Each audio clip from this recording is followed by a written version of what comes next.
జ్యోతిర్మయి రాంబాబు గారు చీరాల నుంచి వచ్చారండి.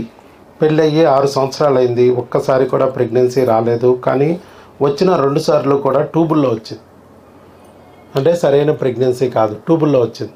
లక్కీగా అప్పుడున్న డాక్టర్లు మందులు పెట్టి ట్యూబుల్లో ఉన్న ప్రెగ్నెన్సీని కరిగించేశారు కాబట్టి ట్యూబ్ సేవ్ అయింది. తర్వాత మన దగ్గరికి వచ్చారు. మన దగ్గరికి వచ్చేటప్పటికే మళ్ళీ థైరాయిడ్ అటాక్ అయింది. థైరాయిడ్ 150 డోసులు వాడుతూ ఉన్నారు. మన దగ్గరికి వచ్చాక మనం చెప్పాం ఈ ఎక్టోపిక్లు రావడానికి కారణాలు ఏమిటి, మరి ట్యూబులు మళ్ళా ఎక్టోపిక్ రాకోకుండా న్యాచురల్ ప్రెగ్నెన్సీ రావాలంటే ఏం చేయాలి అనేది చెప్పుకొస్తే వారు విని మనం చెప్పినట్టే 2 నెలలు క్రిములకి మందులు వాడారు, 2 నెలలు హార్మోన్లు వాడి ఇప్పుడు ప్రెగ్నెన్సీ తెచ్చుకున్నారు న్యాచురల్గా. అది కూడా ఐవీఎఫ్ లేదు, ఆపరేషన్ లేదు. ఇదిగో యూరిన్ టెస్ట్లో చేస్తే 5 దాటాలి అన్నాం. బ్లడ్ టెస్ట్లో యూరిన్ టెస్ట్లో మనకు 2 చేయాలి. యూరిన్ టెస్ట్లో బీటా హెచ్సిజి పాజిటివ్ రావాలి, 2 గీతలు రావాలి. బ్లడ్ టెస్ట్లో 5 దాటాలి, బీటా హెచ్సిజి 5 దాటాలి. 5 కాదండి, ఆల్మోస్ట్ 1852 వచ్చింది. So positive. తర్వాత స్కానింగ్ మన మెయిన్ హర్డిల్ కదా. స్కానింగ్లో మరి గర్భసంచిలో వచ్చిందా ట్యూబుల్లో వచ్చిందా చూడటానికి స్కానింగ్ తీయమని అక్కడ చెప్పాము. అక్కడ స్కానింగ్ తీర్చారు. అక్కడ డాక్టర్ గారు స్కానింగ్ తీసి ఇక్కడ ఫోటో ఇచ్చారు. మనకి స్కానింగ్ తీసి ఫోటో ఇచ్చారు. ఇదిగో గర్భసంచిలో ఉంది అని ఇచ్చారు. ఇదిగో గర్భసంచిలో ఉంది ఫోటో ఇచ్చారు. అలాగే ఇక్కడ మ్యాటర్ కూడా రాశారు. ఇక్కడ ఏమని రాశారంటే స్మాల్ టైనీ జెస్టేషనల్ సాక్ సీన్ సింగిల్ ఇంట్రాయూట్రైన్ ప్రెగ్నెన్సీ అని ఇచ్చారు. ఇంకేమిటంటే పీటల్ పార్టు హార్ట్ బీటు రావాలి, అవి కూడా రావాలి. ఇంకా అవి రావడానికి కూడా దానికి సంబంధించి మరి మెడిసిన్ ఆవిడ ఇచ్చారు. కాకపోతే వీరు ఎవరి దగ్గర అయితే ప్రెగ్నెన్సీ వచ్చిందో మరి గర్భసంచిలో ప్రెగ్నెన్సీ తెప్పించారో క్రిముల నుంచి కాపాడి మరి అదే క్రిముల నుంచి బిడ్డని కాపాడి అబార్షన్ అవ్వకోకుండా అవకరాలు రాకోకుండా బిడ్డని కాపాడుకునే మందులు మన దగ్గర తీసుకోవాలి కాబట్టి మన దగ్గరికి వచ్చారు. మరి ఎలా జరిగింది ఈ ఫార్ములా మ్యాజిక్, భగవంతుడు ఏ రకంగా వాళ్ళకి దారి చూపించాడు అనేది వారి మాటల్లో విందాం. నాకు చాలా సంతోషంగా ఉంది. పెళ్ళయి 6 సంవత్సరాలు అయింది. ఆ పెళ్ళైన తర్వాత ఒక 2 years తను జాబ్ చేస్తుంది, నేను జాబ్ చేస్తున్నాను. వేరే చోట ఉండటం, మధ్యలో కలవటం సరిగ్గా లేకపోవడం వల్ల ఆ 2 years రాలేదు. తర్వాత కరోనా తర్వాత తను పిల్లల కోసం నేను ఇంకా మనం జాబ్ వద్దులే, నువ్వు ఇంట్లో కూర్చో, ప్రశాంతం ముందుకు చేద్దామని చెప్పేసి దాని ప్రకారం ప్లాన్ చేసుకుంటాను. సో చేసుకున్నాక ప్రెగ్నెన్సీ వచ్చింది. అది ఎక్టోపిక్గా ట్యూబ్లో ఉంటుంది. ఫస్ట్ సారి చాలా సంతోషపడ్డాము. ప్రెగ్నెన్సీ టెస్ట్లో అది పాజిటివ్ వచ్చిందని చెప్పి డాక్టర్ దగ్గరికి వెళ్తే అది ట్యూబ్లో ఉందని చెప్పి అన్నారు. సరే అది ట్యూబ్లో ఉంటే ట్యూబ్ కూడా చాలా ప్రమాదం అది అని చెప్పన్నారు.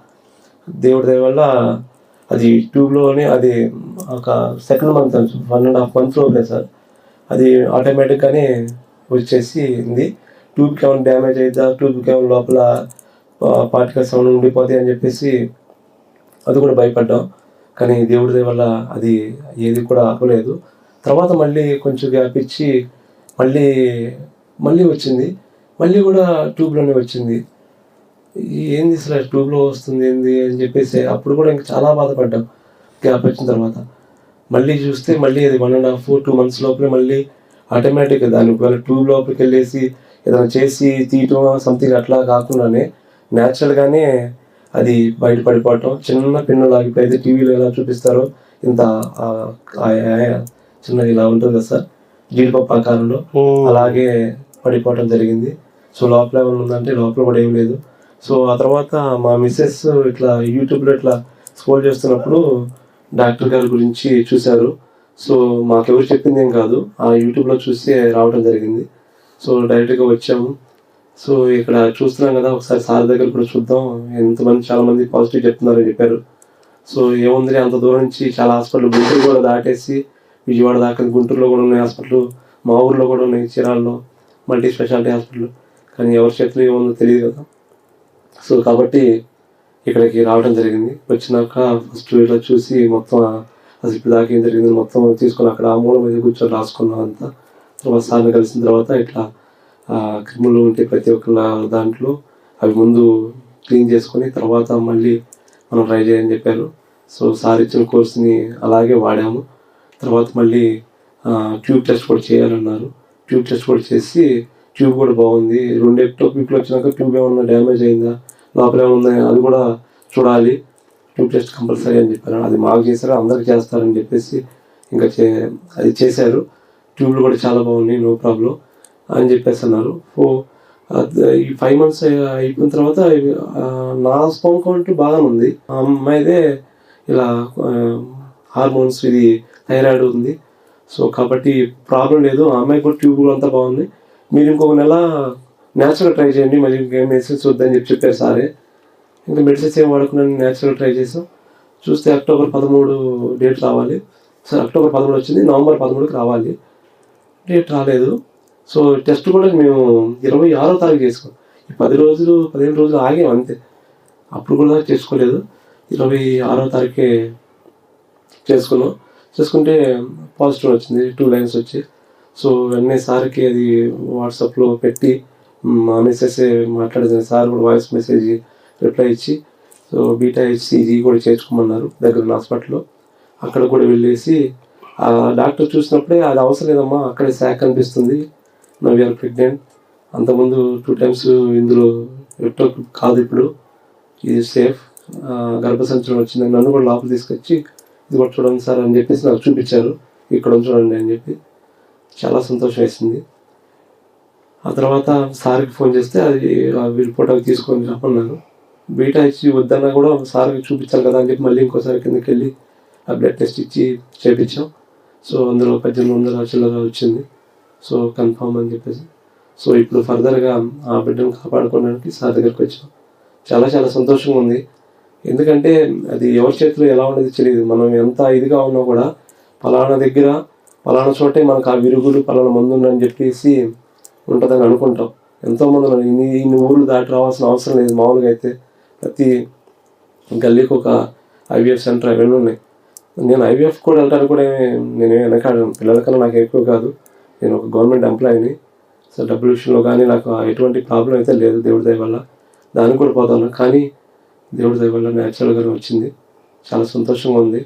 అది ఎలా అనేది పూర్తిగా అయిన తర్వాత సెలబ్రేట్ చేసుకుంటే బాగుండేదని నా సంతోషం. కాబట్టి thank you doctor, thank you, really I really very thankful to you. ఇప్పుడు ఇంతకీ ఎక్టోపిక్ రాకోకుండా గర్భసంచులు ఎలా వచ్చిందంటారు? 2 సార్లు ఎక్టోపిక్ వచ్చిందాన్ని మనం రానికోకుండా ఎలా ఆపగలిగాం? మీరు ఇచ్చిన మెడిసిన్ తర్వాత అది బాగా ఉపయోగపడిందని చెప్పేసి ఫస్ట్ 2 నెలలు ఏమిచ్చాము? క్రిములకి ఇచ్చాం. భార్య భర్త ఇద్దరికి ఇచ్చాం. భార్యతో పాటు భర్త కూడా ఇచ్చాం. భార్యకి వచ్చింది ఎక్టోపిక్, కానీ భర్తకి ఇచ్చాం. ఎక్టోపిక్ ట్యూబుల్లో వస్తుంది. కేవలం భార్యకే ఉంటాయి ట్యూబులు, భర్తకు ఉండవు. అయినా మీకు కూడా ఇచ్చాం. మరి నన్ను తిట్టుకోలేదా మీరు? అదేంటే మా ఆవిడికి వస్తే నాకు చెప్పింది బ్లైండ్ ఫాలో అవడం అని చెప్పి డిసైడ్ వచ్చిన తర్వాత మీరు ఇది చెప్పు అది చెప్పలేదు అని చెప్పి మీ ఆవిడికి టీకా ఇచ్చాం, మీకు కూడా టీకా పడిచాం. నాకు కూడా ఇచ్చారు. 6 ఏళ్లలో ఎవరు నీకు టీకా పడవలా, నేను తప్ప. అంటే మిగతా ప్రపంచంలోని వైద్యానికి మన వైద్యానికి తేడా ఉందిగా. తేడా ఉంది. మిగతా వాళ్ళందరూ మీ ఆవిడికే మందులు ఇచ్చుకుంటూ వెళ్ళారు, లేకపోతే నీకే మందులు ఇచ్చుకుంటూ ఉండారు. ఎవరి మందులు అలాగే. ఇక్కడ అలా కాదు, ఇద్దరికి సేమ్ మందులు. క్రిములకి 2 నెలలు వాడిచ్చాం. తర్వాత హార్మోన్లకి 2 నెలలు విడిగా వాడిచ్చాం.